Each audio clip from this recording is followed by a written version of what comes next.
Mill परिसरातील जे जागेच्या किमती आहेत आणि जे व्हॅल्युएशन आहे अजून कमी होऊन जाईल. कारण प्रत्येकाला यायला एक तर फाशी पुरवून यावं लागेल किंवा एक तर दूध डेअरी येऊन यावं लागेल. म्हणून असं तर काही मी होऊ देणार नाही.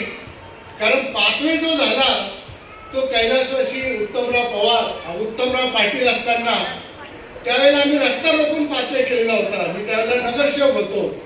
मग जाधव साहेबांनी सांगितलं त्यावेळेला मला एक दिवस तुम्ही रेल्वेवाल्यांनी लाखामध्ये ठेवलं होतं स्टेशनाच्या.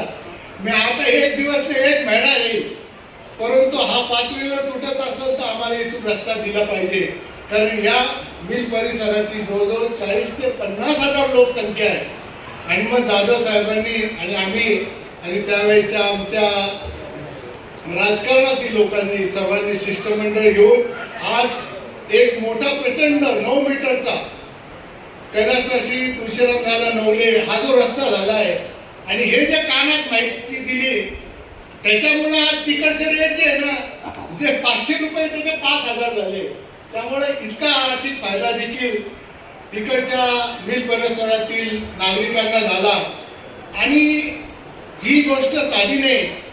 कारण रेल्वे डिपार्टमेंट मध्ये काम करायचं असेल आणि एखादी रेल्वेला लाईनीच्या खालून पाईपलाईन जरी पाठवायची असेल ना तर मंत्री खासदारांचंही काय झालं ते इतक्या छकरा व्हाव्या लागतात की असं वाटतं माणसाला की देशातलं कुठलंही खातं असो तिथे एखादं काम मंजूर करून आणता येईल. परंतु रेल्वेकडे एखादी मंजुरी आणायची म्हटली म्हणजे अशी काय गोष्ट असते. आणि दुसरे काम असतं की रेल्वेमध्ये जर एकदा केस झाली तर असं म्हणतो